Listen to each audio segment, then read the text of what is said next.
بسم اللہ الرحمن الرحیم نحمدہ ونصلی علی رسولہ الکریم عن ابی سعید الخدری رضی اللہ عنہ النبی صلی اللہ علیہ وسلم قال ان اللہ عز وجل یقول لأہل الجنہ یا اہل الجنۃ فیقولون لبیک ربنا وسعدیک والخیر فی یدیک فیقول هل رضیتم فیقولون وما لنا لا نرضى یا رب وقد آتیتنا ما لم تحت احدا من خلقک فیقول الا اعطیکم افضل من ذلک فیقولون یا رب وأي شيء أفضل من ذلك فيقول أحل عليكم رضواني فلا أسخط عليكم بعده أبدا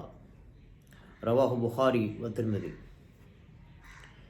اس حدیث کے راوی ہیں حضرت ابو سعید الخدری رضی اللہ عنہ۔ روایت کرتے ہیں نبی علیہ الصلوۃ والسلام سے کہ اللہ عز و جل بے شک اللہ تعالی نے فرمایا اہل جنت سے کہ اے اہل جنت، تو جنتیوں نے جواب دیا ہم حاضر ہیں تیری خدمت میں اے رب، اور سب بھلائی تیرے ہاتھوں میں ہے، اور سب بھلائی تیرے ہاتھ میں ہے۔ پروردگار فرمائے گا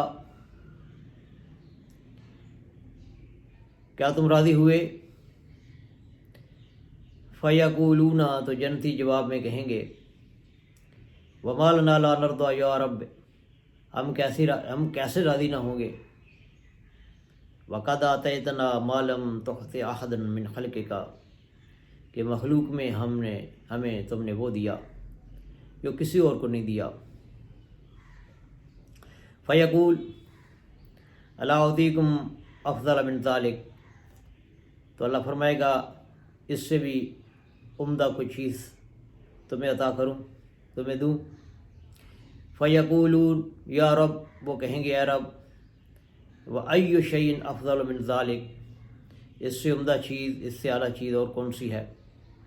فیقول، تو رب فرمائے گا احل علیکم رضوانی فلا اسخط علیکم بعدہ ذلک، میں نے تم پر اپنی رضامندی اب اتار دی، اب اس کے بعد کبھی میں تم سے ناراض نہیں ہوں گا، یعنی میں تم سے ہمیشہ کے لیے اب راضی ہو گیا، اب کبھی تم سے ناراض نہیں ہوگا۔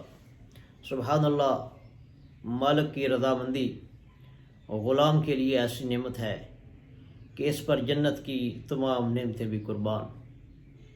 یہ جنت کا ذکر ہے اور جنت کی نعمتوں کا ذکر ہے، یہ جنت کی پھر عظیم ترین نعمت کا ذکر ہے کہ اللہ تعالیٰ جنتیوں پر اپنی رضامندی اتارے گا اور کبھی ناراض نہیں ہوگا۔